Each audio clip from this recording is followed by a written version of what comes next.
Good afternoon, everyone. Thank you for joining this session at the 2020 Realcomm. We're going to discuss long development cycles and changing technology. First, I'd like to thank our track sponsor, Link Spring, for sponsoring this session.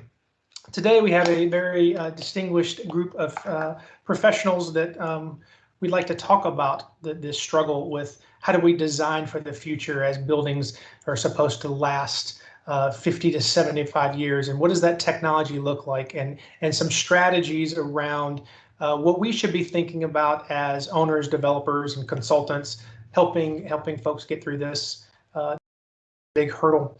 I'm Mike Smith. I'm the founder of Whitespace. I'll be the moderator today. With us, we have James Brogan, Luis Monger, Chris P., who I probably pronounced his last name, so I didn't murder it, and Tom Shercliffe.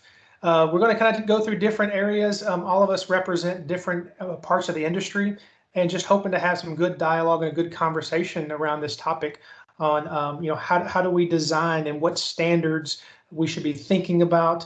What does that integration look like, and the new equipment or new technology that we should be thinking about.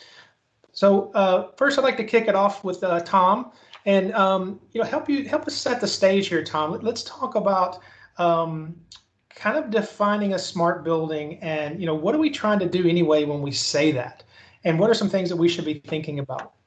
Well, thanks, Mike, and I think the title of this session is really well named to that question, because you're really trying to enable constant flexibility and scalability and changeability, changing your use cases. I mean, what I find interesting is sometimes when people think about smart buildings, they think, what are our whole new set of goals? And we try to say, well, wait a minute, what are you in business to do right now? Is it NOI? Is it are you writing software? Are you practicing law? I mean, whatever it is you're doing in a building, a smart building is going to help you do it faster, cheaper, and less risk, right? And the other thing that's really indicative of how that successful smart buildings have been following this path. If you think of when we started in business 17 years ago, it was all about energy efficiency, and it wasn't. But a few years later, it was all about measuring sustainability. And then in 2008 and 9, everybody just cared about saving a nickel at every turn, right? That was the new measure. And then after the economic recovery, it was about occupant experience, because they were trying to attract and retain talent.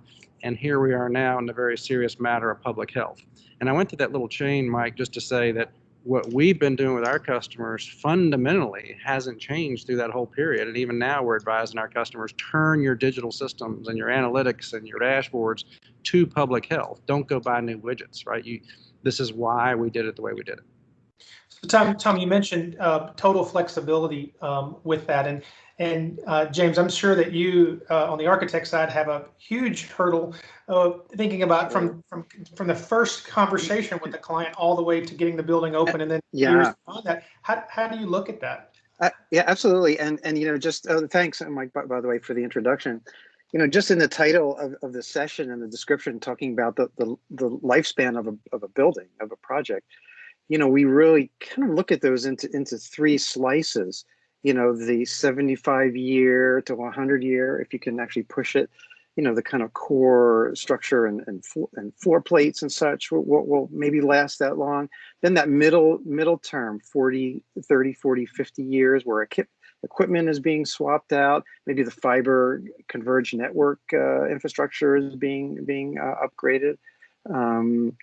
Even the curtain wall, the exterior curtain wall is being, starting to get a little bit in need for a refresh.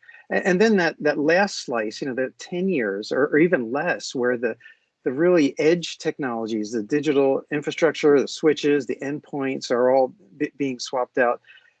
It's an interesting kind of life cycle to think of it in those terms. And even when a building is kind of reconstituted, rethought, kind of repositioned, that kind of 50-year time when we were kind of rethinking the whole use of the project also. So flexibility is an interesting one to think of in those kind of three slices of the long range, middle, and shorter term.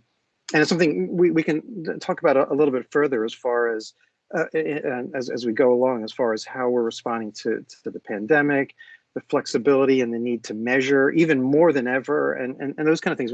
We'll talk about it a little further on. Yeah, so thank you, James.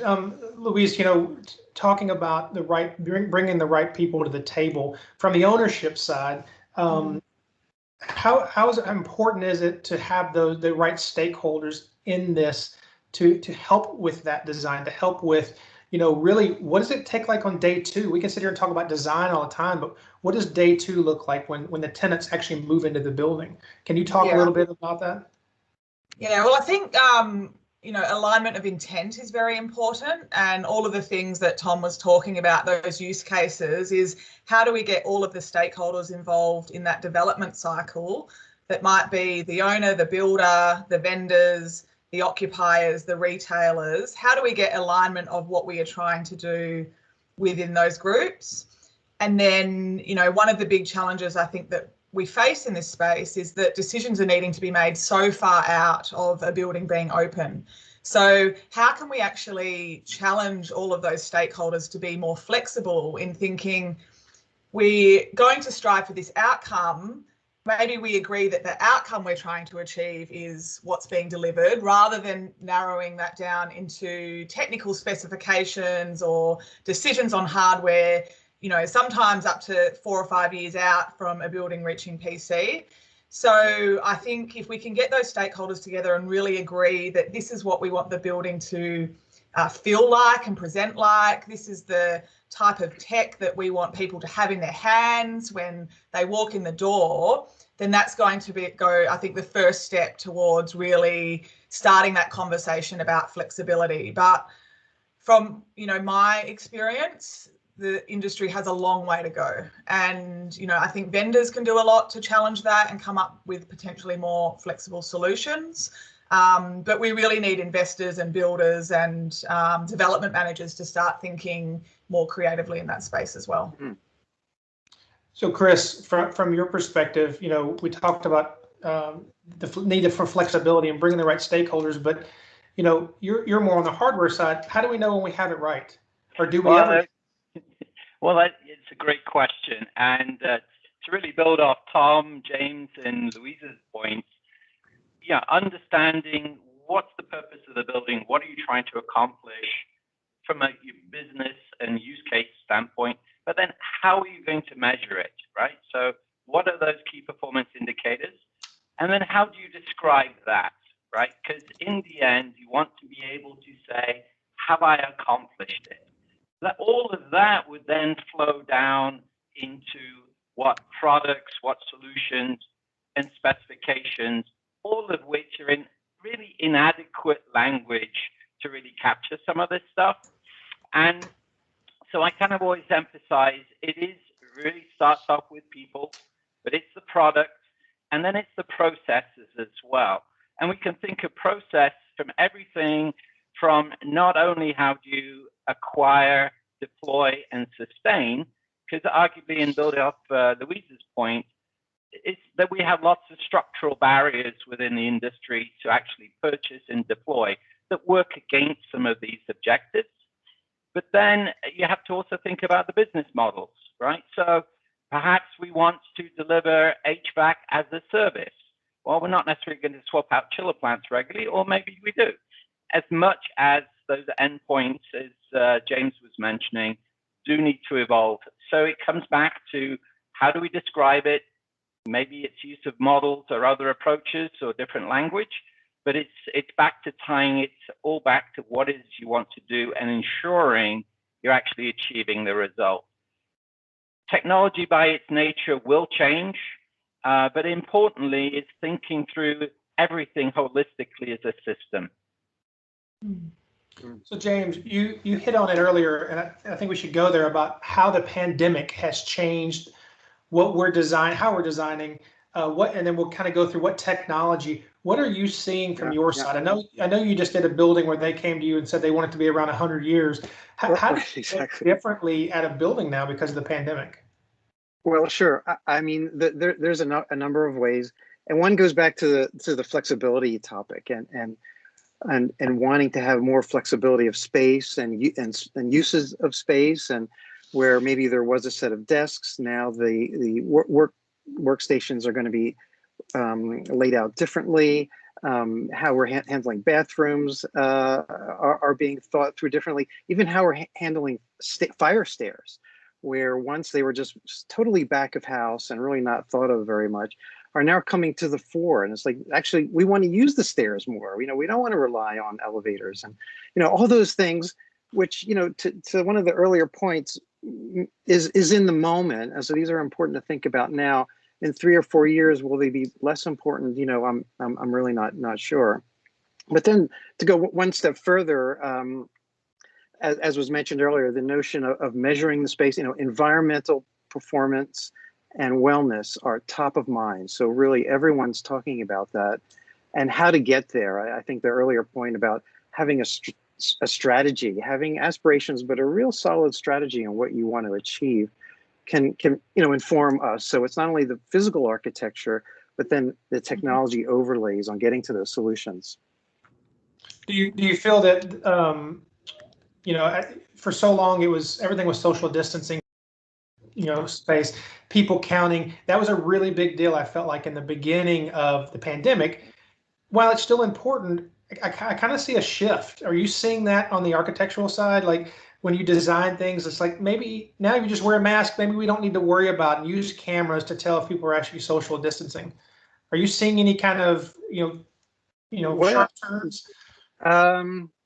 Well, we're seeing conversations about wanting to address it in some way. Although I will say, none of our base building designs, and this is from Hong Kong, China, to New York, are really changing fundamentally. They're really not changing fundamentally. It's more how they're going to be used and how they're going to be measured. You know, we're working with Hong Kong University in Guangzhou, a new campus. And, you know, to get to Louise's point, actually, numerous stakeholders, very complex group of opinionated clients, but they want to measure. They're really talking about metrics, data, you know, a complete ecosystem on the campus of measuring. Yet the design of the actual fundamental buildings are not necessarily changing, to be honest. You know, it's the measuring and internally how they'll be used. Yeah. Mm-hmm. So I think sorry, Mark, I was just going to add to that is that the what the pandemic has done is it's encouraged that investment in technology, where particularly I think in existing buildings where that may otherwise not have been. And it's really starting to shift the mindset of portfolio managers around, you know, technology being something that requires an ongoing investment. It's no longer, I mean, think about if you had a company and you only invested in technology once every 15 years, which is pretty much the case for a lot of existing buildings. They assign a life cycle to technology. They expect that may last 10 or 15 years, and then they'll touch that at that point in time. But if you did that in a regular company, you would quickly become obsolete. So, you know, the pandemic has accelerated that thinking of investors that we have to invest, and they can see that people who have invested have been ahead of the game in terms of being able to pivot really quickly to the use cases around health and wellness. Yeah, maybe just to add, you know, back to the measurement piece, it's not a matter of just the owner-operator, although that's obviously very important. But I'd argue now with COVID-19, it's put emphasis, or there's a growing one, of am I going and working in a safe environment?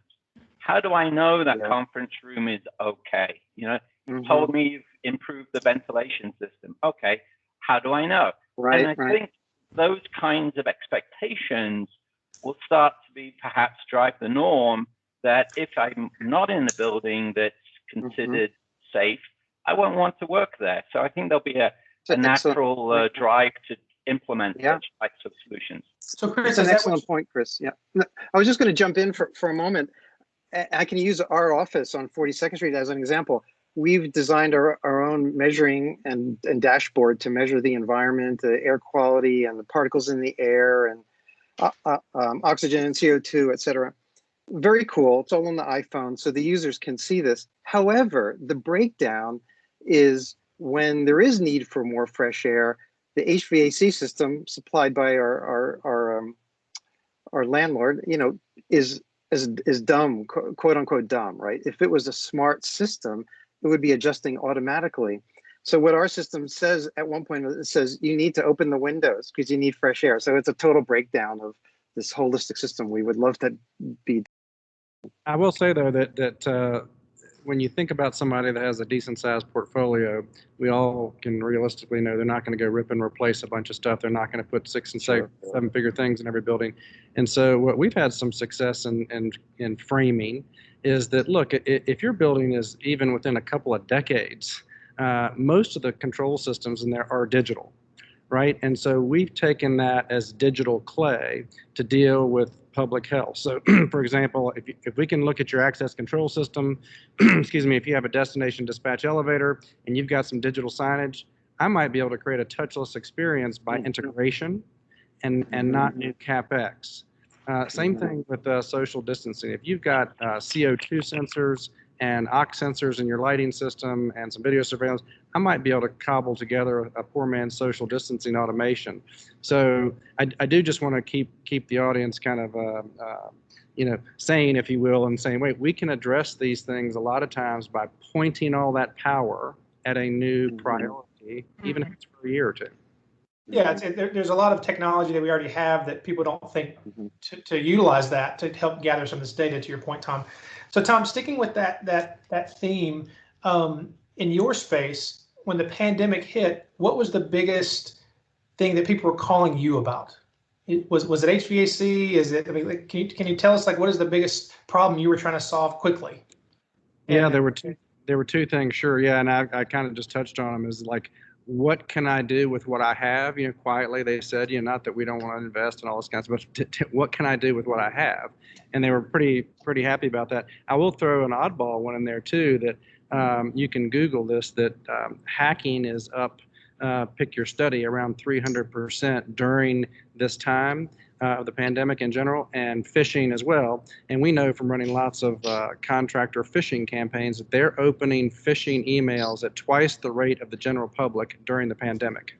So that's a little bit of a tangent, but when it says Johnson Controls important COVID update, you should open this, Mr. or Mrs. Technician, they're doing it. So that's another tangent. We had a few questions from the audience. I thought I'd kind of go to one of those and let you guys, you can raise your hand, whoever wants to talk. It says, for office developers, how do you convince developers to invest in technology when most have a planned exit after the asset is stabilized, or a set timeline when they plan to sell? Of course, we all know sometimes they sell the building even before it's completed. Who would like to take that? Well, there's a real simple answer to that a building that is 90% leased is much more valuable on that track to sell than one that is 70% leased. So you need to invest in something to create confidence to return to the building, to renew the lease, to extend the lease, if the question was about commercial real estate sort of as a business. And that's really where it is now. And nobody really knows what the decrease is going to be. But saving a little bit of that percentage is better for that question. Yeah. Look, I'd say two things perhaps. Absolutely benchmarking to the best in market development that you're going to compete with. And that will usually at least drive a comparable set of technology offering or striving to exceed.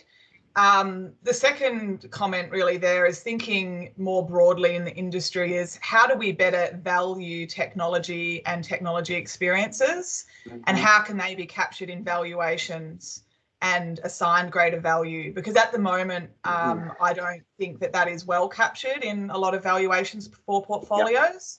And it's really captured in an intangible sense around tenant retention and maybe slightly higher rent here and there, but, what is the actual value of the data that those systems will generate? What is the value of the systems? What is the potential future use of those systems? And if the industry can really start to put some figures around that, that is going to give, I think, developers and owners a lot more comfort in, making that investment. So But that's a big problem to, that's undoing decades of kind of valuation, training and mindset. But how do we really get to landing on some of the value of that data that will be created?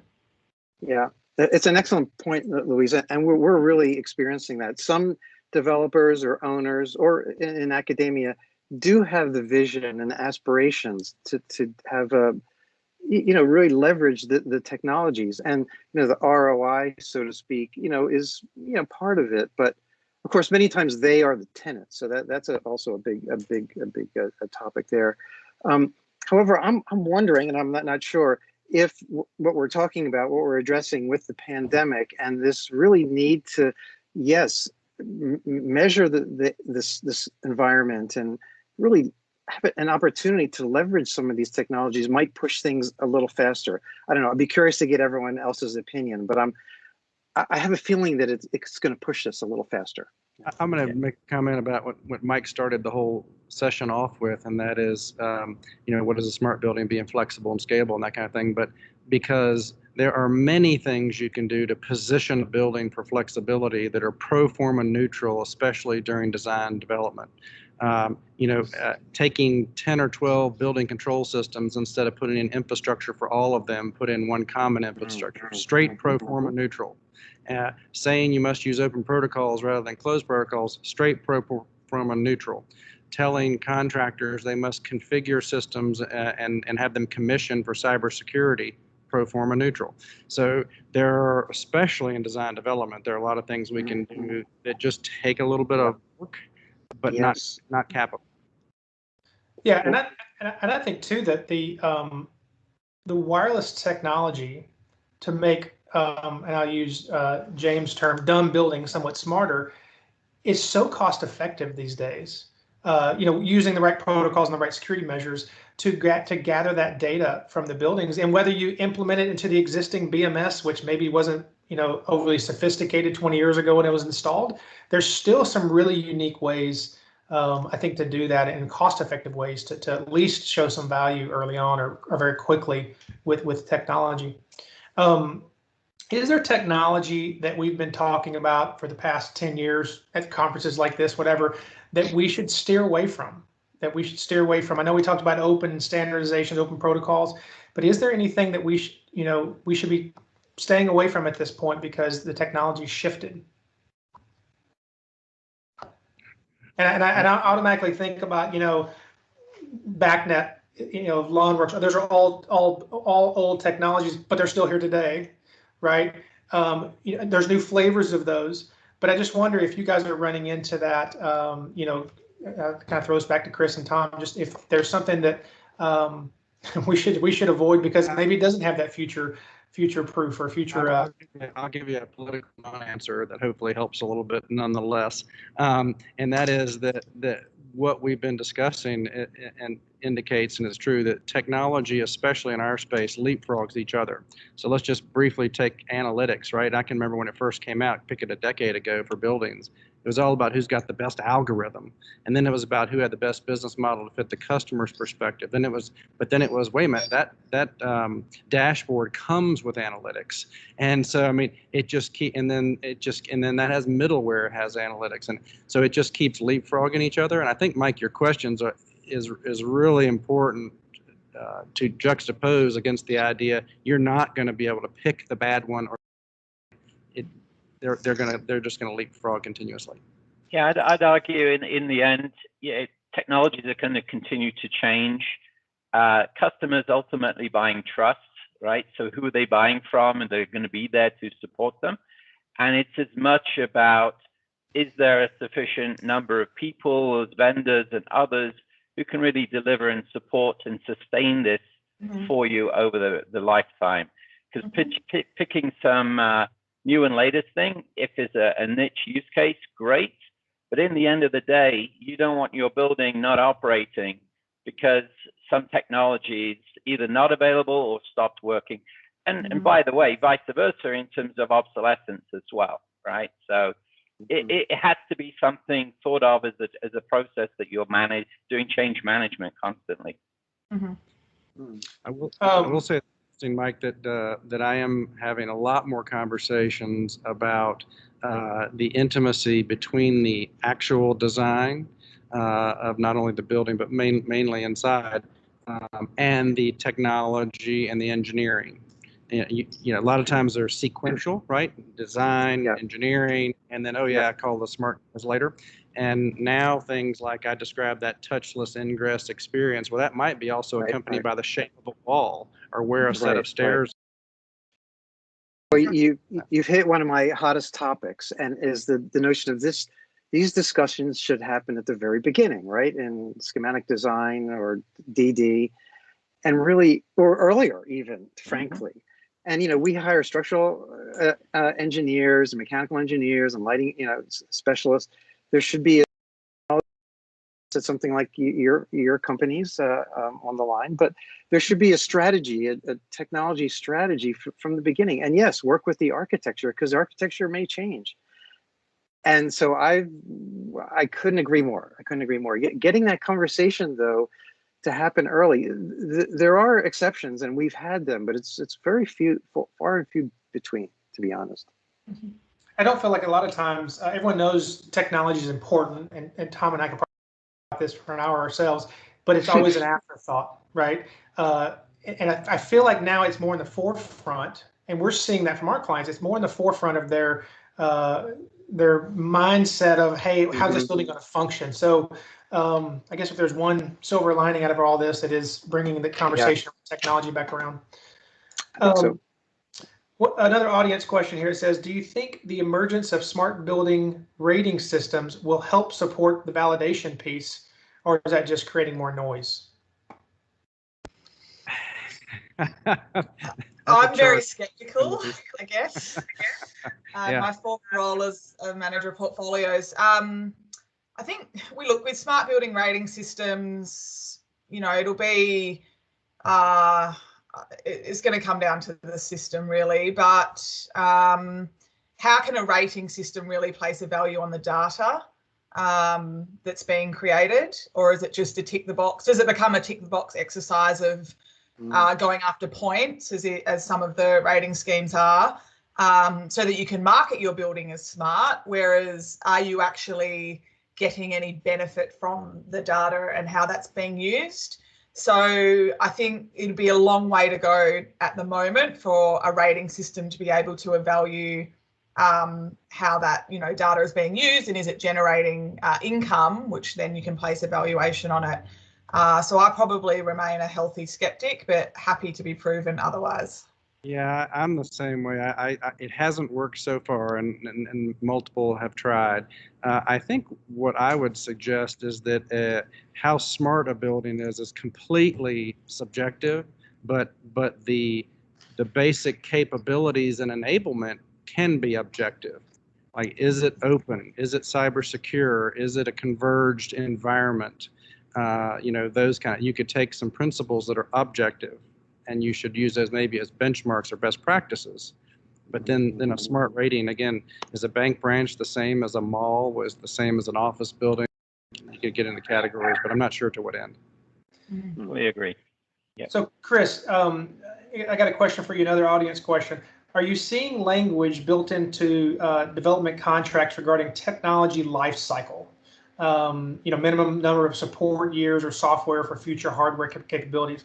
In your space, again, looking at the hardware side, are you seeing that? You kind of hinted to that a little bit, how the strategy might be changing on that, the side of technology as a service almost. Yeah, for big projects, customers definitely, especially with long cycle developments, they don't necessarily want to buy the current technology, because their actual building will be up and going in 5 years, so they want necessarily the best in class then. So they're always going to be hedging about how future proof do they want. But with many system suppliers, if you're servicing and supporting it, then you're going to be there to take care of it. So and so long as it's functionally replacing whatever's there, then you've taken care of it. So I don't see as much of that yet as really a barrier or an issue, to answer your question. Tom, are you seeing any of those kind of type contracts being requested for what you guys are doing at all? You know, it's really interesting. We're starting to see more, let's just say, RFPs for smart solutions. Now, there's good and bad in there. I think it's really good that some of these things are trickling into sort of what would be a little more commoditized mainstream. That means it's being done.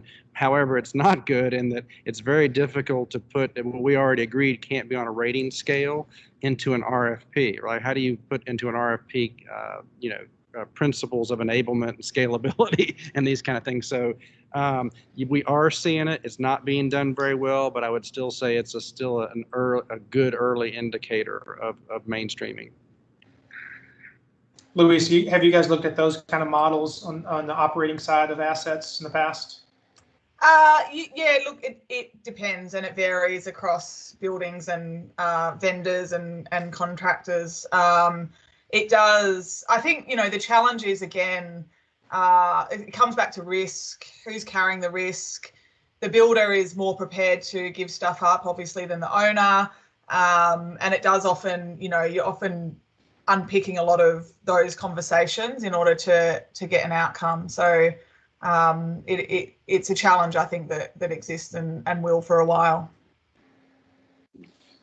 So this question is a little technical, so I don't know who wants to take it, but it says, on a more serious note, should we be looking at HVAC systems using legacy-style databases, or should we be looking into NoSQL MQTT communications that ties into multiple texts better right now? So, Tom, I'm going to look to you to start, you or Chris, but these legacy-style databases, is that Well, okay, Tom, go. You go. No, Chris, you first. All right. So, there's, if you really want to, as Luis was saying earlier, unlocking the data, and I think there have been other conversations on the in the forum here of how is that information represented so it's useful. So there's a huge legacy problem, very cryptic how data's been tagged, so its usefulness of it to do anything more advanced from a controls or analytics problem, and that hopefully will change in the future with standards, not so much about interfaces, but how data is represented in data models, semantics of information to be used. So there's a lot of cost and effort to today overlay or replace some of those legacy systems. And again, it becomes, am I going to get sufficient value out of the improvement? And the potential is yes, not only from an operational cost, but also from a support cost.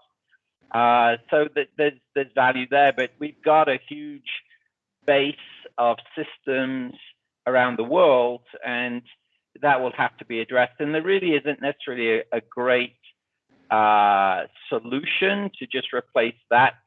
But there definitely are technologies coming along and ways to try to address this, but it is a hurdle. But future products and systems, I really genuinely hope that will become far easier, back to some adoption of some standards around information and how it's described. So, Tom, I don't know if you agree or disagree with that. No, I completely agree. Although I was trying to keep the consulting hat off now, I'm sorry it's got to come on, it really depends on what your use case is and what you plan to do with the data. I'm not saying that data is bad, you should get it and always have it, but really people skip over what we're trying to do for the business with the data and go right to which kind of database do we want to have. Well, I don't know, it depends on what are you trying to do. And then the second thing, as I said, what's the workflow after you start getting data? Because real estate's an extremely fragmented environment by departments and by contractors and by solution providers. So you've got to consider what's the property management workflow when you've got this wonderful magic data. Got another question from the audience here. It's more around public safety DAS communications. It says, are owners and developers prepared to handle the cost of these expanding requirements by AHJs around the country? I think they mean for like first responder DAS. they're really driving that home, and in some cases, you do any kind of major work, they're forcing you to put those in. Are you, Tom? Do you guys do anything with that, or? Yeah, what we would try to do is encourage that same sort of measure twice, cut once. So if you're going to have a large building with multiple control systems, all needing backbone technology, fiber infrastructure, you're going to put a DAS in. You may, if you're owner occupied, you may have your own tenant IT infrastructure. And so I would put that, and then there may be municipal requirements and code requirements for that DAS for the first responders. So I would just say, when you have that conversation, take one half step back and think, what else can go in this conduit? What else can go on this data? Yep. How else are we going to use this to ending up with a hodgepodge? Yeah, agreed. And I think along that lines around the DAS, we always push back to say, can this be performance based, not prescriptive? Like, they're not going to come in and say you have to put in all 2 million square feet. We're like, well, wait a minute, can we look at the deficient areas, and then we'll cover those. We feel like a lot of AHJs will at least listen to us for a little while to have that discussion, because they do get real expensive. Mike's being a humble moderator. I think you have experience with that, and I think that's well said, Mike. That you don't have to eat the elephant in one bite, even when you're talking about the DAS. Right. Another question from the audience. We have a few more minutes here. It says, where does Division 25 for IBMS in the design phase? How important is that? Chris, you're nodding your head. Yeah, so again, important but inadequate. It's back to everything we've all said here. Early engagement with the customer to really understand what they want to accomplish, how they want to accomplish it, how they want to measure success, and then holistically as a system, then start to allocate those requirements across each of the divisions to achieve the end result. Because it's not all just Division 25, it's necessary but insufficient. And then you start commissioning these separate pieces. Yeah, they all knit together, but you haven't achieved that system result. So there has to be ownership and accountability for the entirety of it. So that would be my my mini sermon on that topic. Tom, you're smiling, or Louise? I'm smiling because when you said important but inadequate, I got self-conscious, but you got it right. I think we have time for one more question from the audience, and then we'll kind of see if anyone has any final thoughts. Another technical one that says, where do you see BACnet in this fast-changing technology environment? I think we briefly talked about this before. Will it still have a place? Tom, you want to start there, or Chris? Yeah, I'd say probably for some time to come. With Secure BACnet and others, there can always be future standards that will happen. There's still a lot of proprietariness with open standards. So until we get there, it's having something with some, strength behind it that people know that if they apply it, it'll work for them. So it's a means to an end. And we would just say, as a general statement, we want every control system to be as open as it can be for the protocols that it has access to. In other words, if it's a building automation system, we're going to push BACnet all the way out to the field devices, not just to the server, because everything's not IP yet. And if it's Modbus, so be it. If it's Dolly, so be it. But just keep pushing openness for whatever the limitations are today of its category. Well, thank you guys. I think we're almost out of time. I appreciate your time. Any final thoughts that anyone wants to share with the audience around kind of the topic at hand? I just want to emphasize what Tom was saying, and I think we all would agree, is strategizing early and having clear goals and value and aspirations of this integrated system is just vital. It just has to happen early. And it's really hard to do that. And I've been trying, in all of our projects around the world to get some of it to happen. But that early design is really vital. So, James, can I see you after class? Yeah. And James, I would just add to that too, and you've talked about this on our previous calls, and you've talked about that flexibility. And I think that that's very important to all this. What our design intent, our operational intent is going forward doesn't have to change, but the technology to get us there over 24 and 36 months might change slightly. But to the end goal, it's going to be kind of the same for the resident or the tenant or the guest experience. And they don't need to see all that. That's transparent what we're changing on the back end. Sure. So Yeah, absolutely. Good point. Well, thank you everyone for your time, and hope everyone has a good Realcomm 2020 the rest of the week.